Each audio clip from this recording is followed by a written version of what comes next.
Hey guys, how are you? Eric Bramlett here, and today I'm going to talk about a really critical skill that is guiding buyers through the inspection process. This is a process that I've personally used hundreds of times, and we've trained some of our top agents on this, and it works incredibly well because it is five-star service. It makes your clients feel really great about their decision, really great about the control that they have in the process. And a great side effect is that you end up keeping more deals together because you've educated your clients from the beginning. Setting expectations is arguably the most important part of the process. If a client has not thought about an inspection until the day of the inspection, they're going to be rightfully very scared and very intimidated by this 20-page report that just sort of lands in their lap. So the best time to start talking about the inspection process is while you're showing properties. And I love the opportunity to talk with clients whenever we're in a home that they don't like very much. So they're in the home, they're looking at it, you can tell that they really don't like it a lot. And you can ask questions like, "Hey, what do you guys know about the inspection process?" And then you start educating them. And you want to set the right expectations based on the properties that they're looking at. And this requires that you know the local market really, really well. And it's impossible for you to know every neighborhood in your market area, right? If you live in Leander, Liberty Hill, you probably don't know a whole lot about, say East Austin. Flip side, if you live in, East Austin, you probably don't know a whole lot about Lakeway, unless you've done a lot of work out there. It's very normal not to know everything about every neighborhood. So it's very important for you to educate yourself as you go. If you're selling in Allendale for the first time, then it's important to talk to some agents in the office who maybe live there, have sold there a whole lot. You'll learn things like, oh, wow, most of these houses have foundation problems and dang near all of them have cast iron plumbing, which is going to be an issue. You then can talk to your clients about it. The reason that's so important is that if they're looking in a neighborhood that predominantly has homes built in the 50s, they should certainly not expect an inspection to present as though it was built in 2025. And a lot of clients do think that if they're presented with an inspection report with no context whatsoever and no expectation setting. Really important for you to understand the life cycle of major systems. These are what kill deals more than anything. A roof is going to last 20 to 30 years. We have a lot of hail in Central Texas, so sometimes it lasts a lot shorter than that. That's something that you need to have a rudimentary understanding of. HVAC systems, it's not a question of will this system fail, it's really a question of when will it fail. And they generally last 15 to 20 years. Water heaters last around 10 years. And then something we see a lot as well are window panes. They start fogging, after 10 or 20 years. So this is all normal. These are things that clients should expect. So if you're showing a home that was built in the year 2000, well, you know that if none of these systems have been replaced, well, that water heater, for example, is, it's living on its ninth life, but you know that all of these systems are probably going to show up in the inspection, or at least a few of them will. If the first time your clients have heard about this is whenever they're reviewing the inspection report, that's going to be a huge surprise. But if you talk to them about this as you're showing properties, it's going to educate them, it's great service, and it also sets expectations for the inspection. I talked about this a second ago. You want to hone this skill. If you're not sure, you need to tell them you're not sure. I'll research more, I'll look at the seller's disclosure, I'll ask questions. But over time, as you complete more and more transactions, you will be able to visually tell if there are things that are wrong with the house. You can look at an HVAC and you can take a picture of the serial number, for example, and 9 times out of 10, you can upload that to ChatGPT and you can figure out what year it was built. Hot water heaters in Central Texas do often last a lot longer than 10 years. So you can ask questions about that. You can very easily tell if windows are fogged. So just keep your eyes open and just know that you're not acting as an inspector. You're not exposing yourself to any liability. You're telling them these are things that I see. We're obviously going to bring in an expert to give us a very detailed report, but these are things that I see. And you don't do this with every house, but you do this with many of the homes, and then homes they're really interested in. It shows care. It shows that you're on their side. Really important to talk to them about seller psychology. So it's important for them to understand that reasonable sellers will give them as many repairs or repair credits as they have to in order to keep a deal together. Sellers also are going to become emotional and upset if you ask them for a litany of repairs that just isn't reasonable. If you buy a home built in the 1990s, and you send them a repair request that tries to bring it up to 2025 standards, a lot of times the seller is just going to say, look, we're just going to sell this to somebody else. So help them understand that we want to look at it through the seller's lens, but that doesn't mean we're on the seller's side. We just want to understand what the seller is thinking so that we can get them the best result. Always want to look at safety issues first, structural problems that, can cause serious problems with the property. Those are often walkaways. And then functional items, and then cosmetic concerns. If you can get cosmetic concerns taken care of, that's great, but most of the time you're not going to be able to. What we always say is, if you want a brand new home, go buy it from a builder. Functional items, you can usually get a lot of them, but, take that into context with, how serious is this functional item? And then structural problems and safety issues, in my opinion, unless you have somebody who knows that they are walking into a home with structural issues or safety concerns, those are walkaway items. And this is a solid strategy, and it makes a lot of sense. And you can talk to your clients about this well before you get to the inspection. Seller's disclosure, critical. Before you make an offer, you want to make sure that you've reviewed it. If the listing agent doesn't have it available to you, try to get it before you put an offer together. We'd really like to review this before bringing you an offer. If they don't bring it to you, then that's kind of a negotiating strategy, right? Like, hey guys, look, we didn't know what to expect because we didn't have the seller's disclosure. This is all a surprise to us. But on the flip side, if you have a detailed seller's disclosure, you can go through it with your clients. You can set all of the expectations before they bring an inspector in. And, if the home is not in the condition that they expect it to be in, then maybe you don't make an offer. Or if there are major deficiencies noted on the seller's disclosure, maybe you make a lower offer and you notate that. And you let the agent know, like, this is priced in. But the only rule of thumb is that do everything you can to review the seller's disclosure before you present an offer. It will save you time on the back end. It's much, much better service to your clients. This is arguably as important as setting appropriate expectations. And this is something that is often challenged. And I will say that anytime it's been challenged and somebody does adopt this practice, they come back to us later and they say, thank you, this was right. Friends of mine, not even with the company that I've coached to take this approach, who've been in the business much longer than me, and they've started taking this approach, and they've come back to me and said, yeah, that saved me so much time, and the client service is so great. And what this is the idea that your clients need to be there for the inspection walkthrough, full stop. Unless your client is physically outside of Austin during the option period, they need to be there.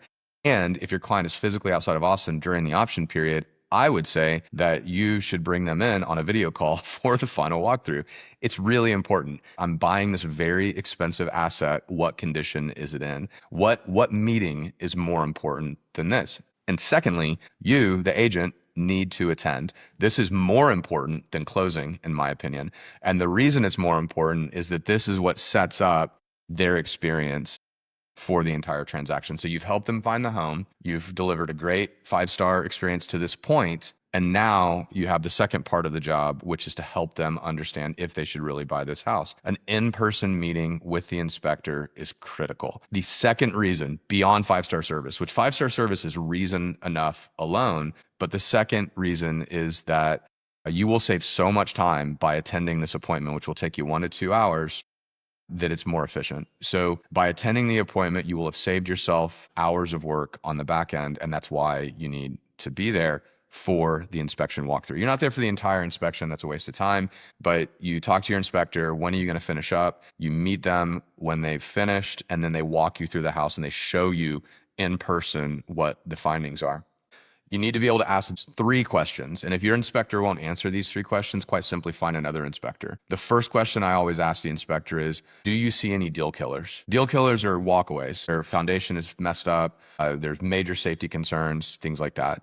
Most of the time you won't have walkaways. Most of the time you won't have deal killers, but you want to ask that question first. The second question you want to ask, how does this home compare with other homes in the neighborhood? If the inspector is experienced, does a lot of business, they will certainly know the answer to that question. And what you're doing is you're helping them give sort of an informal assessment of what would I expect if I bought another home in the neighborhood? And they'll tell you it's in great condition for the neighborhood, it's pretty average, or this home's in pretty poor condition. So that helps you guys sort of set what your opinion of the property should be. And then my favorite question I ask, what would you do if this were your home? What would you do in this situation? And really listen to that. They're going to distill it down to the most important deficiencies that they see. If this were my home, this is what I would fix. And you document all of this. Whatever your favorite method of documentation is, mine has always been a yellow legal pad, but I've actually moved over to Otter AI now. And I would simply record the conversation to have notes at the end that I can email to my clients. We all remember what we heard, and that helps us put together our repair request. It helps us form our opinion. These questions need to be asked in person. If you try to do it later, if you try to do it over email, it's not going to be impactful. They can't physically be there. Next best is you have your client on a video call that literally listens to them answer those questions. Immediately recap with your clients. A lot of times the inspector will leave and you have 15 minutes to talk with them about it. Contact the listing agent to set expectations, and then you help your clients prioritize the request. If they need to sleep on it, let them sleep on it. Hey guys, we want to wait to have anything formal until the inspection report comes back. We're going to review it again. You recap everything once the inspection report comes back. But you can see by setting all of this up, they're not surprised by the inspection report. You guys already have an opinion.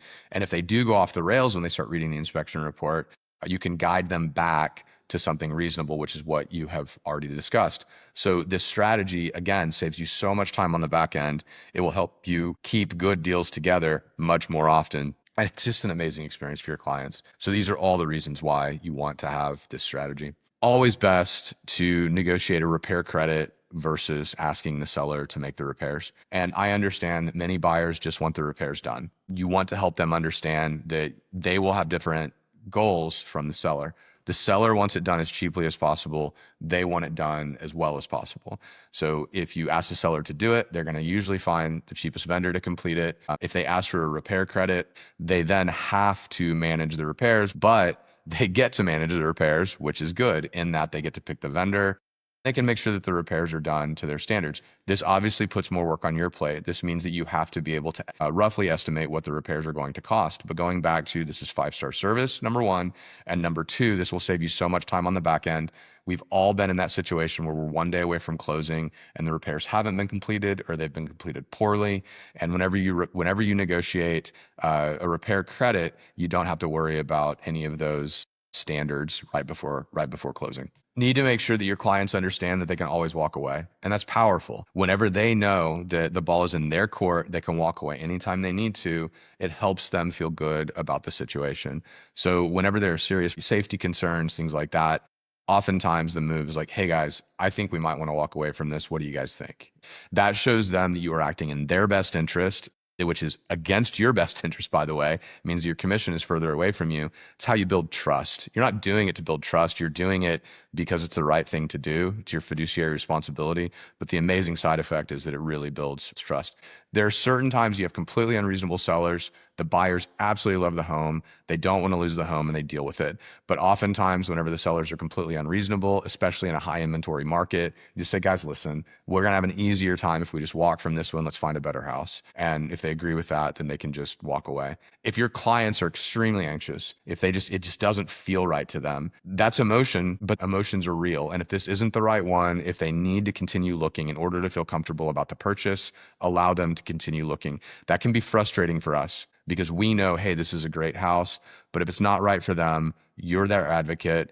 Help them understand that you think the house probably would be okay, but if it doesn't feel good to them, then they should certainly walk away. And helping them understand that you're on their side will relieve that pressure. And oftentimes you'll find that more of them will actually stick with the deal whenever you continue with this no pressure approach. Edge cases in this, just like there are in all things in life. So I would encourage everybody to lean on the brokerage, lean on your peers, lean on us. There's going to be so many edge cases in this. There's so many sanity checks that it is very normal to come to your peers, come to us, go to the Facebook group, give me a call, give ASM a call, give your friends a call, and let's work through it together. That's what we're here for. Just remember that you are a fiduciary, you are an advocate. And as long as you are acting in your client's best interest, you will perform this incredibly well. So just remember that client first approach is always going to lead you in the right direction and maintain balance. You know, you're supposed to be the voice of reason. You need to have that even keel. And when you approach it that way, client first, voice of reason, even keel, everything's going to work out for the best. There's client educational resources. So we have home maintenance guys, we have local contractor lists. It's your job to come up with repair estimates. And then a lot of times you want to have follow up with the clients. You want to make sure that they have been able to make the repairs if you've negotiated a repair credit. Express care, show care, and it's going to go a long way for you. Key takeaways. So setting expectations in early education is key. If you don't do that, your job's going to be much, much harder later on. You want to make sure and actively participate in the entire process. If you phone it in whenever you get to the inspection period, then you are also doing a bad job and you're also making your job much harder.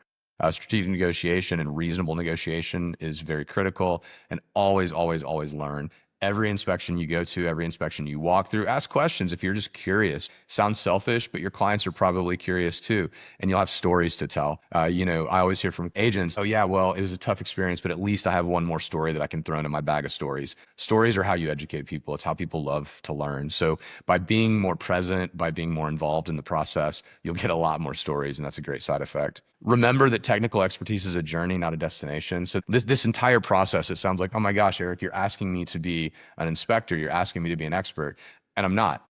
I'm not an expert. Nobody in the office is an expert, but you learn as you go. So, you might not know anything about HVACs right now. Well, today you learn that they last 15 to 20 years. That's pretty good. Today you learn that you can take a picture of the serial number and discover how old it is. That's pretty good. You're going to continue learning about that.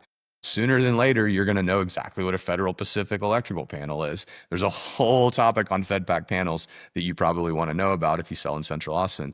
But just know that, if you got to eat a burger, you don't shove the whole thing into your mouth. You eat it one bite at a time. So you're going to eat this burger one bite at a time, and you're going to learn throughout your entire career. And it's okay not to be an expert today. And understand that it's always okay to tell your clients, you know what, I'm not super sure about this one. I'm going to find out the details for you, and I'm going to get back to you with those details. Your clients will love you for that. They'll appreciate you for that. And every time you do that, you just learn something else about the inspection process. So I hope everybody liked this. I hope that this helps you sort of like sharpen the knife on your skill set.